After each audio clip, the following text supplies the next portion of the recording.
बुधवार 3 सितंबर 2025 समय 12:11 होने जा रहा है। बंधुओं, मैं मानवता के नाते पुकार के कह रहा हूँ कि हमारा समाज और देश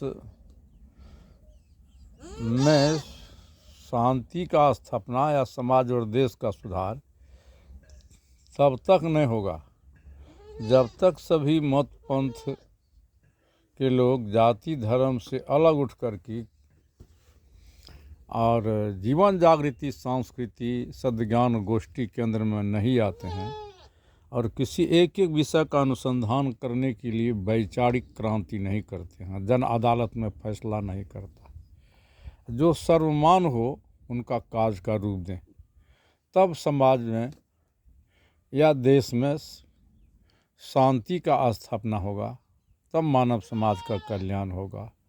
और नहीं तो ये अलग अलग ये कितनों ही बात पघार लेगा, प्रवचन करके झड़ी लगा देगा, इससे सुधार होने को नहीं है।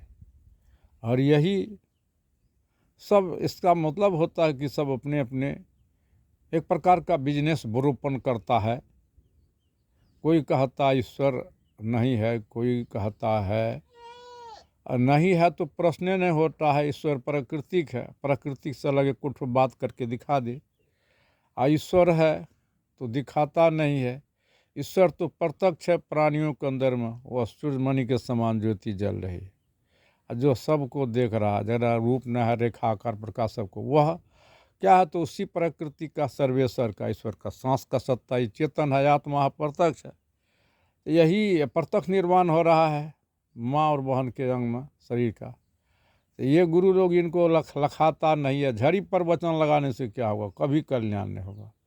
तो सब यदि एक विचार मंच पर आएगा तो सिद्ध हो जाएगा कि माता पिता से बढ़ के दूसरा कोई ईश्वर खुदा गॉड धरती पर गुरु तुरु कोई नहीं है। हिंदू मुसलमान सिख ईसाई धर्म नहीं है, समस्त भूतल का मानव एक है और मानव का धर्म ही एक है। आधार दो जियो जीनो दो, बढ़ो बढ़ाओ, समझो समझाओ, खाओ खिलाओ, हंसो हंसाओ, इसका 4 चरण है। तन से किसी को खून देना पड़े धर्म हुआ, मन से अच्छा कामना करते धर्म हुआ, वचन से अच्छे पाने से प्रभावित करते धर्म हुआ, कर्म से गाड़ी फंसी हाथ लगा दिए गाड़ी निकल गया धर्म हुआ। और हम कहीं बैठ कर के जाहिल काहिल की तरफ पास ताश जुआ खेलते हैं, सुन्नत खतना करते हैं, टीक रखते हैं, या पत्थर अत्थल की मूर्ति सारे अधर्म में लगे हुए हैं। तो इसका समाधान अलग अलग डफली बजाने से नहीं होगा।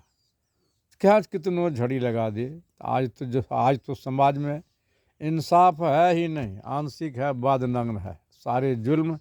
एक इंसाफ ही हो जाता तो समाज में चैन की बांसुरी बजती। तो सारे जुल्म का कारण ये गुरुवे लोग हैं। पतित का पतन होता है, पतित को पते नहीं, कहीं चंडी जाओ, कहीं ईश्वर दर्शन कराता है, कहीं क्या क्या कहूँ मैं, एक दूसरे का विरोध करने में साधु लोग लगा हुआ।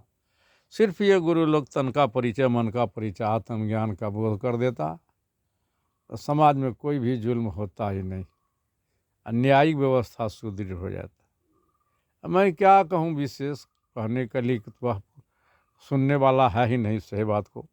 मैं कहाँ तक सही कहा या गलत कहा, जो सुनने में जो सही है तो मानिएगा, गलत है तो मत मानिएगा। इसलिए मैं तमाम श्रोतागणों से निवेदन करता हूँ, बंदगी करता हूँ, इन्हीं वाणी पर अपना वाणी विराम देता हूँ।